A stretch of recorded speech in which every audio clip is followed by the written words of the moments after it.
Subscribe to KC Trichy YouTube channel. Like, share and comment.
தந்தை மகன் தூய ஆவியாரின் பெயராலே ஆமென். நம் ஆண்டவராகிய இயேசு கிறிஸ்துவின் அருளும் கடவுளின் அன்பும் தூய ஆவியானவருடைய அருளும் உங்கள் அனைவரோடும் இருப்பதாக. உம் ஆன்மாவோடும் இருப்பதாக. கிறிஸ்து இயேசுவில் பிரியமான காவிரி கலை தொடர்பக நேயர்களே, சகோதர சகோதரிகளே, இன்றைய முதல் வாசகம் ஞானத்தை பற்றி பேசுகிறது. ஆகவே இந்த திருப்பலி கிறிஸ்துவே இறைஞானம் என்ற தலைப்பிலே நாம் நிறைவேற்றுகின்றோம். இன்றைய திருப்பலிக்கான பதிலுரை பாடலும் திருவிருந்து பல்லவியும் இவ்வாறு சொல்லுகிறது. சாலமோனின் ஞானம் 7வது பிரிவு 25லிருந்து 26 முடிய இவ்வாறு கூறுகிறது. ஞானம் கடவுளின் ஆற்றலிலிருந்து புறப்படும் ஆவி, எல்லாம் வல்லவரின் மாட்சியிலிருந்து எழும் தூய வெளிப்பாடு. எனவே மாசுபட்டது எதுவும் அதனுள் நுழைய முடியாது. ஞானம் என்றுமுள்ள ஒளியின் சுடர், கடவுளது செயல்திறனின் கரைபடியா கண்ணாடி, அவரது நன்மையின் சாயல். அதேபோல சீராக்கின் ஞானம் 24வது பிரிவு 20-21 சொல்லுகின்றது. என்னை பற்றிய நினைவு தேனினும் இனியது, என் உரிமை சொத்து தேனடையிலும் மேலானது. என்னை உண்பவர்கள் மேலும் பசி கொள்வார்கள், என்னை குடிப்பவர்கள் மேலும் தாகம் கொள்வார்கள் என்று. ஆகவே கிறிஸ்துவே இறை ஞானத்தின் நிறைவு என்பதை உணர்ந்து இந்த திருப்பலியிலே நாம் பங்கேற்போம். தூய மறை நிகழ்வுகளை கொண்டாட நாம் தகுதி பெறும் பொருட்டு நம் பாவங்களை ஏற்றுக்கொள்வோம்.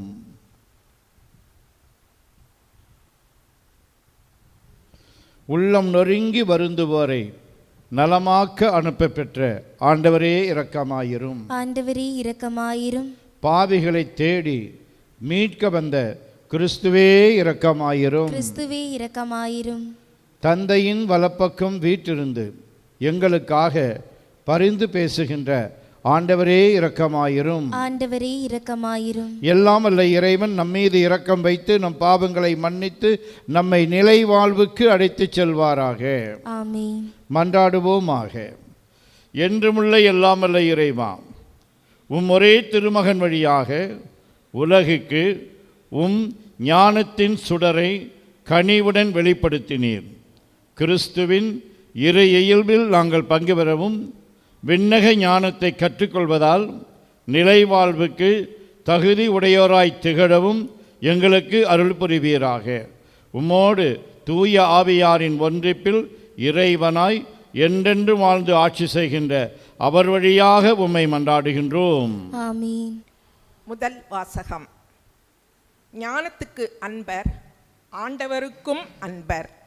சீராக்கின் ஞான நூலிலிருந்து வாசகம். பிரிவு 4, இறை வார்த்தைகள் 11 முதல் 19 முடிய. ஞானம் தன் மக்களை மேன்மைப்படுத்தும், தன்னை தேடுவோருக்கு துணை நிற்கும். ஞானத்திற்கு அன்பர், வாழ்விற்கும் அன்பர். அதனை வைகரையிலேயே தேடுவோர் மகிழ்ச்சியால் நிரம்புவர். அதனை பற்றிக்கொள்வோர் மாட்சியை உரிமையாக்கிக் கொள்வர். அது செல்லும் இடமெல்லாம் ஆண்டவர் ஆசி வழங்குவார். அதற்கு பணி செய்வோர் தூய இறைவனுக்கே ஊழியம் புரிகின்றனர். ஞானத்துக்கு அன்பர், ஆண்டவருக்கும் அன்பர். ஞானத்துக்கு பணிவோர் மக்களினங்களுக்கு தீர்ப்பு வழங்குவர். அதற்கு செவிசாய்ப்போர் பாதுகாப்பாய் வாழ்வர். ஞானத்தை நம்புவோர் அதனை உரிமையாக்கிக் கொள்வர். அவர்களுடைய வழிமரபினரும் அதனை உரிமையாக்கிக் கொள்வர். முதலில் அவர்களை அது கோணல் வழியில் அழைத்து செல்லும். அவர்களுக்கு அச்ச நடுக்கத்தை வருவிக்கும். தனக்கு அவர்கள் மீது நம்பிக்கை ஏற்படும் வரை அவர்களை அது கண்டிக்கும், வதைக்கும். தன் நெறிமுறைகளால் அவர்களை சோதிக்கும். அது மீண்டும் அவர்களிடமே வந்து அவர்களை மகிழ்விக்கும். அவர்களுக்கு தன் இரகசியங்களை வெளிப்படுத்தும். அதை விட்டு அவர்கள் விலகிச் சென்றால் அவர்களை அது கைவிட்டுவிடும், அழிவுக்கு அவர்களை இட்டுச் செல்லும். ஆண்டவரின் அருள்வாக்கு. இறைவனுக்கு நன்றி. திருப்பாடல் 119. நீங்கள் அனைவரும் பாட வேண்டிய பதிலுரை பாடலின் பல்லவி. திருச்சட்டத்தை விரும்புவோருக்கு மிகுதியான நல்வாழ்வு உண்டு.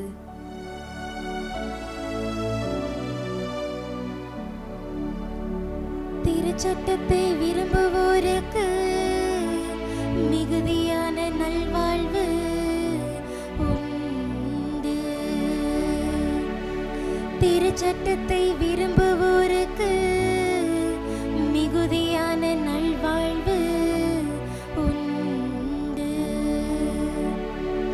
திருச்சட்டத்தை விரும்புவோருக்கு மிகுதியான நல்வாழ்வு உண்டு. அவர்களை நிலைக்குலைய செய்வது எதுவுமில்லை. நியமங்களையும் ஒழுங்குமுறைகளையும் நான் கடைபிடிக்கின்றேன். ஏனெனில் என் வழிகள் எல்லாம் உமக்கு தெரிந்தவை. திருச்சட்டத்தை விரும்புவோருக்கு மிகுதியான நல்வாழ்வு உண்டு. விதிமுறைகளை எனக்கு நீர் கற்பிப்பதால் என் இதழ்களில் நின்று திருப்புகழ் பொங்கி வந்துவிடும். வாக்கை குறித்து எனது நாவு பாடுவதாக. ஏனெனில் கட்டளைகள் எல்லாம் நீதியானவை. திருச்சட்டத்தை விரும்புவோருக்கு மிகுதியான நல்வாழ்வு உண்டு. ஆண்டவரே, உம்மிடமிருந்து வரும் மீட்பை நான் நாடுகின்றேன். உமது திருச்சட்டத்தில் நான் மகிழ்ச்சி அடைகின்றேன். உயிர் பிழைத்து நான் உம்மை புகழ்வேனாக. உம் நீதி நெறிகளை எனக்கு துணை புரிவனவாக. திருச்சட்டத்தை விரும்புவோருக்கு மிகுதியான நல்வாழ்வு உண்டு. திருச்சட்டத்தை விரும்புவோருக்கு மிகுதியான நல்வாழ்வு உண்டு.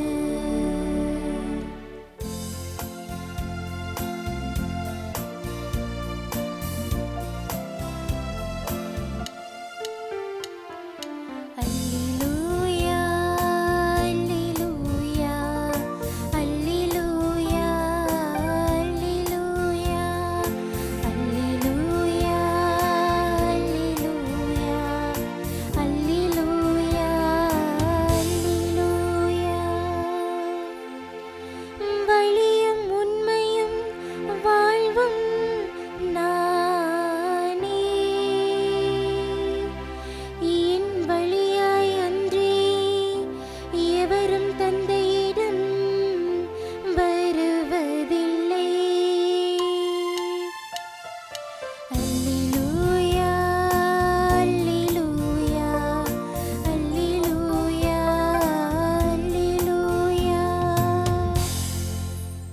ஆண்டவர் உங்களோடு இருப்பாராக.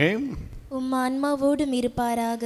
மார்க்கு எழுதிய தூய நற்செய்தியிலிருந்து வாசகம். ஆண்டவரே, மாட்சி உமக்கே. மார்க்கு எழுதிய நற்செய்தி அலகு 9, 38 முதல் 40 முடியவுள்ள இறை சொற்றொடர்கள்.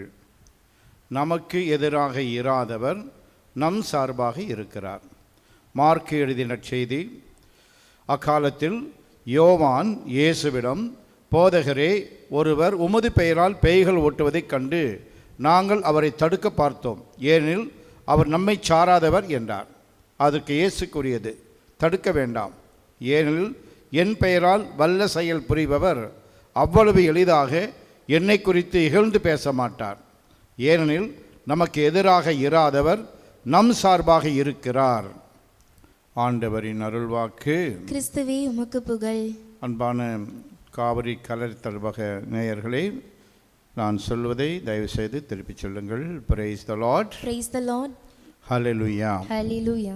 இயேசுவே உமக்கு புகழ். இயேசுவே உமக்கு புகழ். இயேசுவே உமக்கு நன்றி. இயேசுவே உமக்கு நன்றி. மரியே வாழ்க. மரியே வாழ்க. சூசை தந்தையே வாழ்க. சூசை தந்தையே வாழ்க. சூசை மாமுனியே வாழ்க. சூசை மா முனியே வாழ்க. இயேசுவின் இரத்தம் ஜெயம். இயேசுவின் இரத்தம் ஜெயம். இயேசுவே நீரே மெசியா. இயேசுவே நீரே மெசியா. நீரே வாழும் கடவுளின் மகன். நீரே வாழும் கடவுளின் மகன். இயேசுவே நீரே என் ஆண்டவர். இயேசுவே நீரே என் ஆண்டவர். நீரே என் கடவுள். நீரே என் கடவுள். இயேசுவே நீரே என் ஒப்பற்ற செல்வம். இயேசுவே நீரே என் ஒப்பற்ற செல்வம். இயேசுவே நீரே என் ஆயர். இயேசுவே நீரே என் ஆயர். எனக்கேதும் குறையில்லை. எனக்கேதும் குறையில்லை. எனக்கேதும் பயம் இல்லை. எனக்கேதும் பயமில்லை. எனக்கேதும் கவலை இல்லை. எனக்கேதும் கவலை இல்லை. இயேசுவே நீரே என் தெய்வீக மருத்துவர். இயேசுவே நீரே என் தெய்வீக மருத்துவர். நீரே என் அருமருந்து. நீரே என் அருண் மருந்து. நீரே எனக்கு விடுதலை தருபவர். நீரே எனக்கு விடுதலை தருபவர். உமது அருளால் நான் நலமோடு வாழ்கிறேன். உமது அருளால் நான் நலமோடு வாழ்கிறேன். வளமோடு வாழ்கிறேன். வளமோடு வாழ்கிறேன். விடுதலையோடு வாழ்கிறேன். விடுதலையோடு வாழ்கிறேன். மகிழ்ச்சியோடு வாழ்கிறேன். மகிழ்ச்சியோடு வாழ்கிறேன். நன்றி இயேசுவே. உங்கள் அனைவருக்கும் நன்றி. பிரியமானவர்களே, இன்றைய முதல் வாசகத்தில் ஞானம் தன் மக்களை மேன்மைப்படுத்தும் என்றும் அதனை பற்றி கொள்பவர் மாட்சியை உரிமையாக்கிக் கொள்வர் என்றும் வாசிக்க கேட்டோம். ஒரு கதை. அரசர் ஒருவர் இருந்தார். தனது அரசவையில் அமைச்சர் பதவியொன்று காலியாக இருந்ததால் அந்த பொறுப்பில் ஒரு ஞானியை அமர்த்த வேண்டும் என்று தீர்மானித்தார். இதற்காக பல போட்டிகளும் தேர்வுகளும் வைக்கப்பட்டு கடைசியில் 2 பேர் தேர்ந்தெடுக்கப்பட்டனர். இந்த இருவரில் ஒருவரைத்தான் அமைச்சராக அரசர் நியமிக்க வேண்டும். ஆகவே இந்த அரசர் இவர்கள் 2 பேரையும் வரவழைத்து அவர்களிடத்திலே ஒரு பொட்டலத்தை கொடுத்து பக்கத்து நாட்டு அரசரிடம் கொடுத்து விட்டு வரும்படி அனுப்பினார். அந்த பொட்டலத்தில் என்ன இருந்தது என்று 2 பேருக்குமே தெரியாது. முதல் நபர் அதை வாங்கி கொண்டு பக்கத்து நாட்டு அரசரிடம் கொடுத்தார். அவர் அதை திறந்து பார்த்தார். உள்ளே வெறும் சாம்பல் இருந்தது. அதற்கான விவரத்தை கேட்டபொழுது அப்போதுதான் அந்த நபருக்கும் தெரிந்தது அதில் இருந்தது வெறும் சாம்பல் என்று. என்ன பதில் சொல்வதென்று தெரியவில்லை. அவராகவே யூகித்து கொண்டு இவ்வாறு சொன்னார், அரசே, எங்கள் நாட்டு அரசர் உங்களை விட வலிமையானவர். நீங்கள் இந்த சாம்பலுக்கு ஒப்பானவர். ஆகவே எங்கள் நாட்டின் மீது படையெடுத்து வர வேண்டும் என்று நீங்கள் நினைத்தால் அது உங்களுக்கு ஆபத்து. ஆகவே எச்சரிக்கையாக இருங்கள் என்று சொன்னான். உடனே அந்த அரசனுக்கு கோபம் வந்தது. அவனை கட்டி வைத்து நைய புடைத்து, உன் அரசனுக்கு என்னை விட வலிமை இருக்கிறது என்று சொன்னால் அவரை என் நாட்டின் மீது படையெடுத்து வர சொல். அந்த போரிலே யுத்தத்திலே யார் வலிமையானவர் என்பதை தெரிந்து கொள்ளலாம், போ என்று அனுப்பிவிட்டார். இன்னொருவரும் பக்கத்து நாட்டு அரசருக்கு அந்த பொட்டலத்தை கொடுத்தார். அவருடைய முகமும் சுருங்கியது. ஏனென்றால் அதிலும் பெரும் சாம்பல் தான் இருந்தது. அதற்கான விளக்கத்தை கேட்ட பொழுது இவர் யோசித்தார், சுதாரித்து கொண்டார்.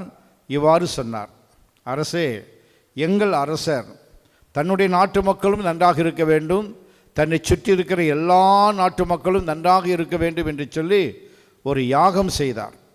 அந்த யாகத்திலிருந்து தான் இந்த சாம்பலை என்னிடம் கொடுத்து அனுப்பினார். இதை நீங்கள் உங்களுடைய அரசவையிலே அரண்மனையிலே வைத்து கொள்ளுங்கள், உங்களுக்கு எல்லா செல்வமும் கிடைக்கும், எல்லா வளமும் கிடைக்கும் என்று சொன்னார். உடனே அந்த அரசர் மகிழ்ந்து நிறைய பரிசுகளை கொடுத்து அனுப்பினாராம். இந்த இரண்டாவது மனிதனைத்தான் தன் அமைச்சரவையிலே அமைச்சராக அவர் நியமித்தாராம். ஆம் பிரியமானவர்களே, முதல் வாசகம் சீராக்கிய ஞானம் சொல்லுகிறது, ஞானம் தன் மக்களை மேன்மைப்படுத்தும், அதனை பற்றி கொள்பவர் மாட்சியை உரிமையாக்கிக் கொள்வர். இது முற்றிலும் உண்மை. ஞானத்தின் அடிப்படையில் மனிதர்களை 3 வகையாக பிரிக்கிறார்கள். ஒன்று மெய்ஞானம் உள்ளவர்கள், 2வது விஞ்ஞானம் தெரிந்தவர்கள், 3வது அஞ்ஞானிகள். மெய்ஞானம் உடையவர்கள் என்ன செய்வார்கள் என்றால், அவர்கள் கடவுளின் பாதையில் நடந்து நேர்மையிலும் உண்மையிலும் நிலைத்து நின்று கண்ணுக்கு தெரியாத ஆன்மீக உலகத்திற்குள் பயணம் செய்து எப்பொழுதும் மகிழ்ச்சியாக இருப்பார்கள். அதனுடைய அடிப்படை உண்மைகளெல்லாம் கண்டு கலிகூறுவார்கள். மெய்ஞானிகள். விஞ்ஞானி என்பவர் பொருள் சார்ந்த உலகினை பற்றி ஆய்வு செய்து ஆராய்ச்சி செய்து அதன் அடிப்படை தன்மைகளை புரிந்து கொள்ள முயற்சி செய்பவர். 3வது அஞ்ஞானி என்பவர் மேற்சொன்ன 2மே இல்லாமல் வாழ்பவர். அவர் ஒரு முட்டாளாகத்தான் இருப்பார்.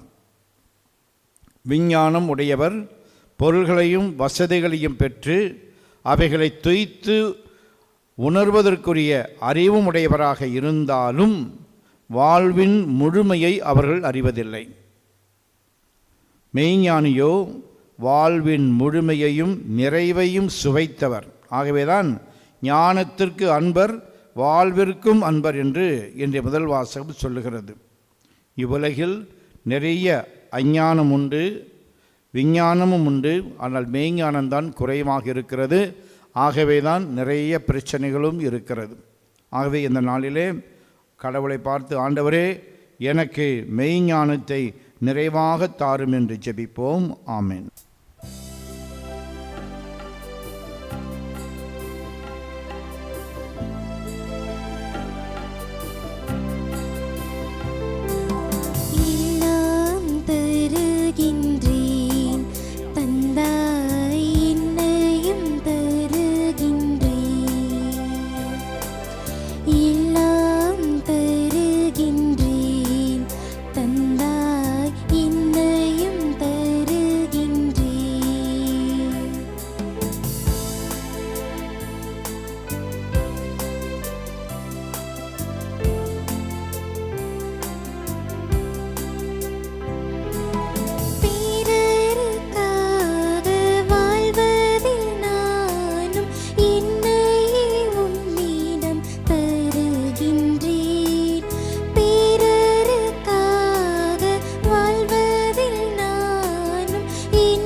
சகோதர சகோதரிகளே, என்னுடையதும் உங்களுடையதுமான இவ்வழி எல்லாம் வல்ல தந்தையாகிய கடவுளுக்கு ஏற்றதாகும்படி மன்றாடுங்கள். ஆண்டவர் தமது பெயரின் புகழ்ச்சிக்காகவும் மாட்சிக்காகவும் நமது நன்மைக்காகவும் புனித திரு அவையின் அனைத்து நலனுக்காகவும் உமது கையில் இருந்து பலியை ஏற்றுக்கொள்வாராக. ஆண்டவரே, எங்கள் வழிபாட்டின் பலியை ஏற்றருளும். அதனால் நாங்கள் கையளிக்கும் பலி பொருள்கள் எங்களுக்கு ஞானத்தையும் ஆற்றலையும் தந்து பாவ கரையிலிருந்து எங்களை தூய்மைப்படுத்துவனவாக எங்கள் ஆண்டவராகிய அதே கிறிஸ்து வழியாக உம்மை மன்றாடுகிறோம். ஆமென். ஆண்டவர் உங்களோடு இருப்பாராக. உம் ஆன்மாவோடும் இருப்பாராக. இதயங்களை மேலே எழுப்புங்கள். ஆண்டவரிடம் எழுப்பியுள்ளோம். நம் இறைவனாகிய ஆண்டவருக்கு நன்றி கூறுவோம். அது தகுதியும் நீதியும் ஆனதே.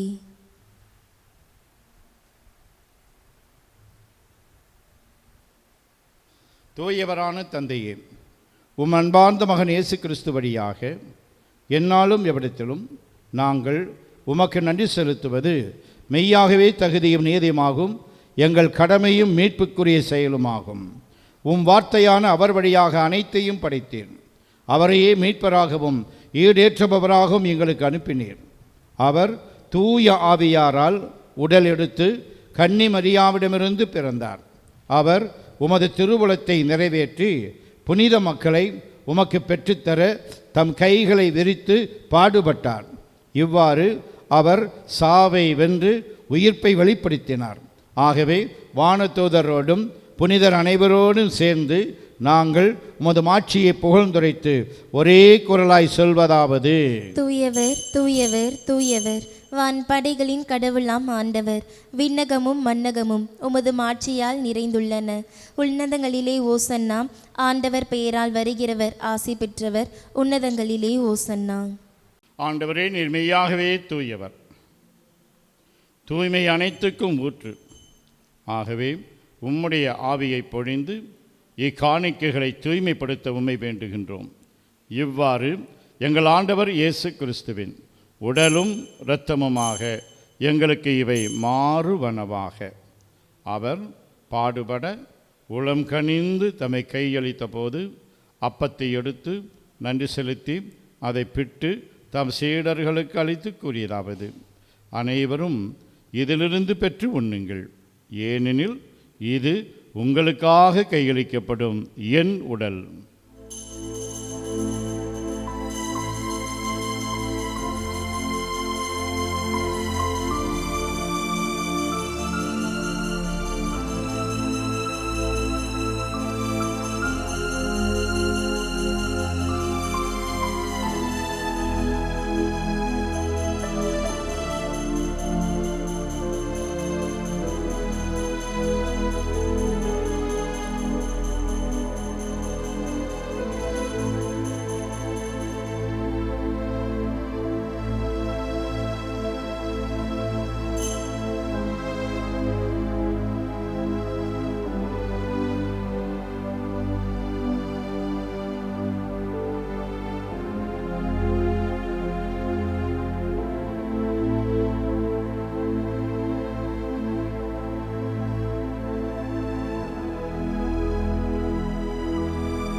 அவ்வனமே இரவு விருந்தை அருந்திய பின் கிண்ணத்தையும் எடுத்து மீண்டும் உமக்கு நன்றி கூறி தம் சீடர்களுக்கு அழைத்து அவர் கூறியதாவது: அனைவரும் இதிலிருந்து பெற்று பருகுங்கள், ஏனெனில் இது புதிய நிலையான உடன்படிக்கைக்கு உரிய என் இரத்தத்தின் கிண்ணம்.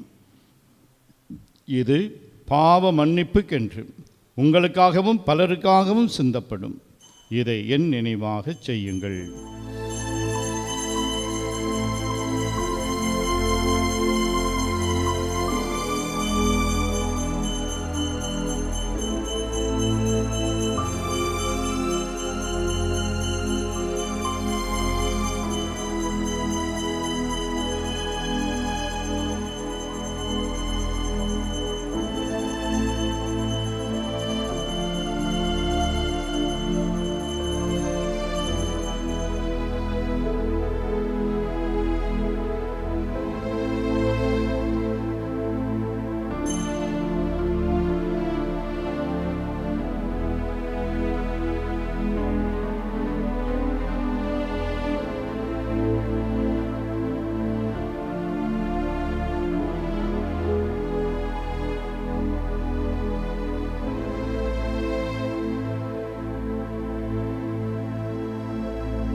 நம்பிக்கையின் மறைபொருள்.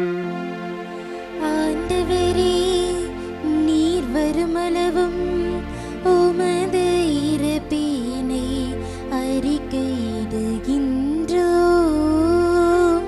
உமது உயிர்ப்பினையும் எடுத்துரைக்கின்றோம். ஆகவே ஆண்டவரே, நாங்கள் கிறிஸ்துவின் இறப்பினையும் உயிர்ப்பினையும் நினைவு கூர்ந்தும் வாழ்வதரும் அப்பத்தையும் மீட்பளிக்கும் கிண்ணத்தையும் உமக்கு ஒப்புக் கொடுக்கின்றோம். திருமுன் நின்று உமக்கு ஊழியம் புரிய தகுந்தவர்கள் என எங்களை ஏற்றுக்கொண்டீர். எனவே உமக்கு நன்றி செலுத்துகின்றோம். மேலும் கிறிஸ்துவின் உடலிலும் இரத்தத்திலும் பங்கு கொள்ளும் எங்களை தூய ஆவியார் ஒன்று சேர்க்க வேண்டுமென உம்மை தாழ்மையுடன் மன்றாடுகின்றோம். ஆண்டவரே, உலகெங்கும் பரவியிருக்கும் அது திரு அவையை நினைவு கொண்டருளும். எங்கள் திருத்தந்தை பிரான்சிஸ், எங்கள் ஆயர் ஆரோக்கியராஜ், எல்லா திருநிலையினராகிய அனைவரோடும் உமது திரு அவை அன்பில் நிறைவு பெற செய்தருளும். மேலும் உயிர்த்தெழும் எதிர்நோக்குடன் துயில் கொள்ளும் எங்கள் சகோதரர் சகோதரிகளையும் இறந்தோர் அனைவரையும் இரக்கத்துடன் நினைவு கூர்ந்து உமது திருமுக ஒளியினுள் ஏற்றருளும். எங்கள் அனைவர் மீதும் சிறப்பாக தேர்வு எழுதி கொண்டிருக்கிற மாணவ மாணவிகள் அனைவர் மீதும் இரக்கமாயிரும். கடவுளின் கன்னித்தாயான புனித மரியாம், அவருடைய கணவரான புனித யோசேப்பு, புனித திருத்தூதர்கள், இவ்வுலகில் உமக்கு உகந்தவராய் இருந்தோர் ஆகிய புனிதர் அனைவருடனும் நாங்கள் நிலைவாழ்வில் பங்கு கொள்ளும் தகுதி பெற்று திருமகன் இயேசு கிறிஸ்து வழியாக உம்மை புகழ்ந்தேற்றும் வரமருள உம்மை மன்றாடுகின்றோம்.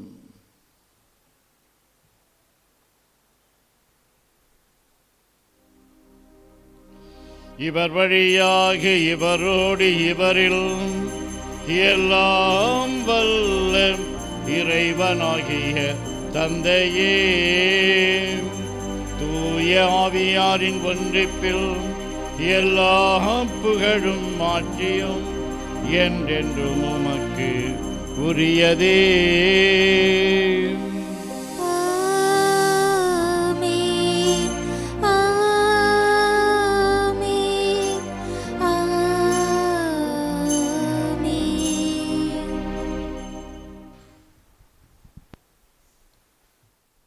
மீட்பரின் கட்டளையால் கற்பிக்கப்பட்டு இறைப்படிப்பினையால் பயிற்சி பெற்ற நாம் துணிந்து செல்வோம். விண்ணுலகில் இருக்கிற எங்கள் தந்தையே, உமது பெயர் தூயதென போற்ற பெறுக. உமது ஆட்சி வருக. உமது திருவுள்ளம் விண்ணுலகில் நிறைவேறுவது போல மண்ணுலகிலும் நிறைவேறுக. எங்கள் அன்றாட உணவை இன்று எங்களுக்கு தாரும். எங்களுக்கு எதிராக குற்றம் செய்வோரை நாங்கள் மன்னிப்பது போல எங்கள் குற்றங்களை மன்னியும். எங்களை சோதனைக்குட்படுத்தாதேயும், தீமையிலிருந்து எங்களை விடுவித்தருளும். ஆண்டவரே, தீமை அனைத்திலிருந்தும் எங்களை விடுவித்து எங்கள் வாழ்நாளில் அமைதியை கனிவுடன் அருள உம்மை மன்றாடுகின்றோம். உமது இரக்கத்தின் உதவியால் நாங்கள் பாவத்திலிருந்து எப்போதும் விடுதலை பெற்று யாதொரு கலக்கமும் இன்றி நலமாய் இருப்போமாக. நாங்கள் எதிர்நோக்கி இருக்கும் பேரின்பத்துக்காகவும் மீட்பராகிய இயேசு கிறிஸ்துவின் வருகைக்காகவும் காத்திருக்கின்றோம். ஏனெனில் ஆட்சியும் வல்லமையும் மாட்சியும் என்றென்று உமதே. ஆண்டவரே இயேசு கிறிஸ்துவே, அமைதியை உங்களுக்கு விட்டு செல்கின்றேன், என் அமைதியையே உங்களுக்கு அளிக்கின்றேன் என்று திருத்தூதர்களுக்கு மொழிந்தீரே. எங்கள் பாவங்களை பாராமல் உமது திரு அவையின் நம்பிக்கையை கண்ணோக்கி உமது திருவுளத்திற்கு ஏற்ப அதற்கு அமைதியையும் ஒற்றுமையையும் அளித்தல்வீராக. என்றென்றும் வாழ்ந்து ஆட்சி செய்கின்றவர் நீரே. ஆமென். ஆண்டவருடைய அமைதி உங்களோடு என்றும் இருப்பதாக. உம் ஆன்மாவோடும் இருப்பதாக. ஒருவருக்கு ஒருவர் அமைதியை பகிர்ந்து கொள்வோம். அமைதி, அமைதி, அமைதி. நம் ஆண்டவர் இயேசு கிறிஸ்துவின் திருவுடலும் திரு இரத்தமும் இங்கு ஒன்றாய் கலந்து இதை உட்கொள்ளும் நமக்கு நிலை வாழ்வு அளிப்பதாக. உலகின் பாவங்களை போக்கும் இறைவனின் செம்மறியே, எங்கள் மேல் இரக்கமாயிரும். உலகின் பாவங்களை போக்கும் இறைவனின் செம்மறியே, எங்கள் மேல் இரக்கமாயிரும். உலகின் பாவங்களை போக்கும் இறைவனின் செம்மறியே, எங்களுக்கு அமைதியை அளித்தருளும். ஆண்டவரே இயேசு கிறிஸ்துவே, நாங்கள் உட்கொள்ளும் திரு உடலும் திரு இரத்தமும் எங்களை நீதி தீர்ப்புக்கும் தண்டனைக்கும் உள்ளாக்காமல் உமது பரிவிரக்கத்தால் எங்கள் மனதுக்கும் உடலுக்கும் பாதுகாப்பாகவும் நலம் அளிக்கும் அருமருந்தாகவும் இருப்பனவாக. நாங்கள் ஒருபோதும் பாவத்தினால் உம்மை விட்டு பிரியப்படாதேயும்.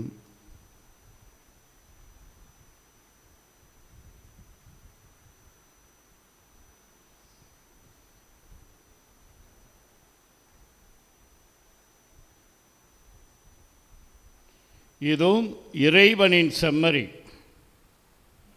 இவரே உலகின் பாவங்களை போக்குபவர். செம்மறியின் விருந்துக்கு அழைக்க பெற்றோர் பேறு பெற்றோர். ஆண்டவரே, நீர் என் இல்லத்தில் எழுந்தருள நான் தகுதியற்றவள். ஆனால் ஒரு வார்த்தை மட்டும் சொல்லியறலும் எனது ஆன்மா நலமடையும். ஆசை திருவிருந்துக்கான மன்றாட்டு. ஆண்டவரே, நீர் என் இல்லத்தில் எழுந்தருள நான் தகுதியற்றவன். ஆனால் ஒரு வார்த்தை மட்டும் சொல்லியருளும் என்று நூற்றுவர் தலைவன் ஜெபித்தது போல நாங்களும் இப்போது உம் திருப்பாதம் பணிந்து வேண்டுகிறோம். இனிய இயேசுவே, நாங்கள் தகுதியற்றவர்களாய் இருந்தாலும் எங்கள் தகுதியின்மையை பாராமல் நீர் எங்கள் உள்ளங்களில் எழுந்து வாரும். உம் அன்பிலும் அருளிலும் நாங்கள் நிலைத்திருக்க எம்முள் எழுந்து வாரும். உம் பிள்ளைகளாக உயிருள்ள உண்மை சாட்சிகளாக உமது நற்செய்தின்படி வாழ்பவர்களாக எங்களை உருமாற்ற வாரும். தந்தையின் திருவுளப்படி வாழ்ந்திட எங்களுக்கு துணை புரிந்திட வாரும். நன்மை செய்வதில் ஆர்வமுள்ளவர்களாய் தீமைகள் அனைத்திலிருந்தும் விடுதலை பெற்றவர்களாய் வாழவும் எங்களை வழிநடத்த வாரும். எல்லா நலன்களும் வளங்களும் எங்களை நிரப்ப வாரும். ஆமேன். மன்றாடுவோமாக. ஆண்டவரே, மீட்பு அளிக்கும் உணவாலும் பானத்தாலும் நாங்கள் புத்துணர்வு பெற்றுள்ளோம்.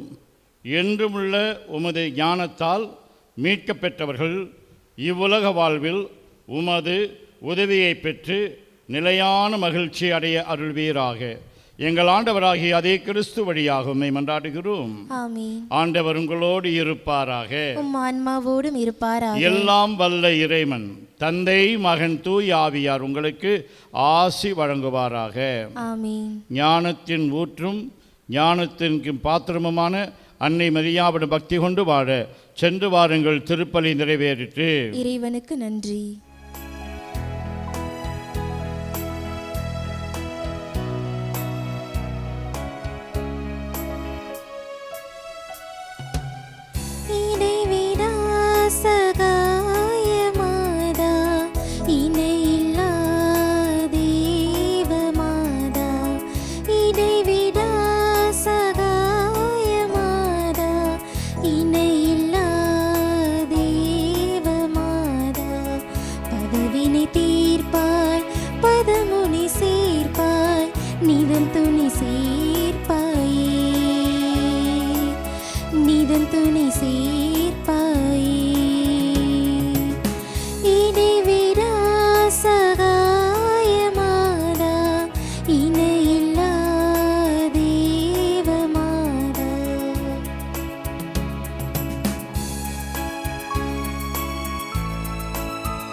மகன் தூய ஆவியின் பெயராலே ஆமேன். Subscribe to KC Trichy YouTube channel.